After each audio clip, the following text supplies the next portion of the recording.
Pagkaupo po ni Konsehal Jojo Nicdao, pagkaupo ni Konsehal Jojo Nicdao sa konseho, sa June 30, 2025. Unang-una ko pong isusulong ay ipatupad po sa bayan ng Pateros ang Republic Act 9178, Republic Act 7160 at Municipal Ordinance 2004-020 na ako po ang may akda.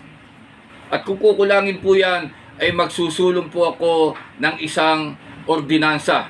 Siyempre, papakiusapan ko yung aking mga kasamahang konsehal.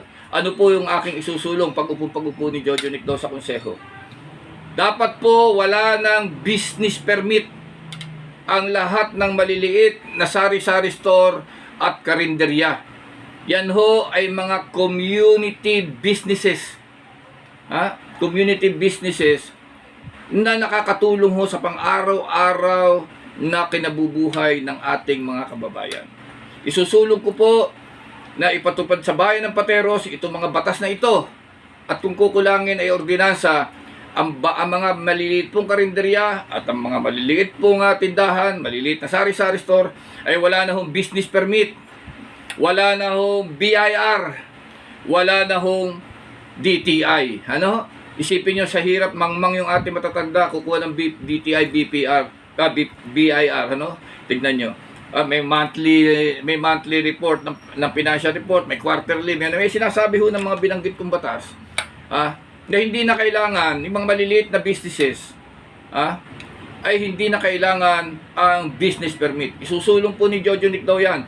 Barangay permit na lamang po. At magtatakda po tayo kung kinakailangan, magtakda tayo ng isang fix, napakaliit na presyo o bayarin sa munisipyo para sa mga maliliit na karinderya at maliliit na sari-sari store, gagawin po natin maliit lang, para po magkaroon lamang ng local business tax. Sabi natin 1,000 isang taon, siguro kakayanin na po, pero pipilitin po ni Jojo Nicdao na maipatupad po ang mga batas na akin po nabanggit, yung RA 9178, RA 7160, ang Municipal Ordinance 2004-020. Alam nyo ho, importante rin ho, siyempre mga konsehal, kanya-kanyang sektor yan, kanya-kanyang priority, kanya-kanyang sektor, sa kanya-kanyang constituents, kanya-kanyang mga objective.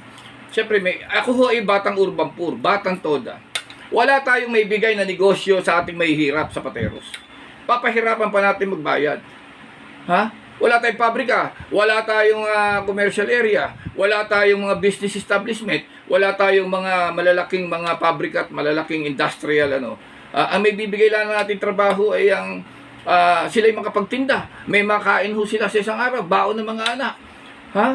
Talagang nakakausap ko ho. Talagang hirap na hirap.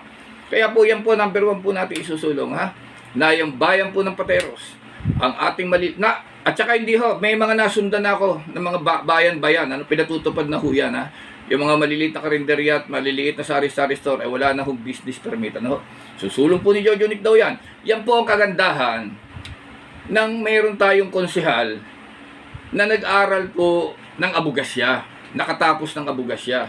Hindi ko po pinagmamalaki yung aking tinapos na abogasya. Subalit kinakailangan po ang isang halal ng bayan, lalo sa konseho, isang maliliit na congressman, hindi, bagamat may mga maliliit na pambayan na mga ordinansa at resolusyon na pwedeng isulong, nangangailangan ng pag-aralan yung mga national law, yung mga Republic Act na applicable pong ipatupad dito po sa bayan ng Pateros.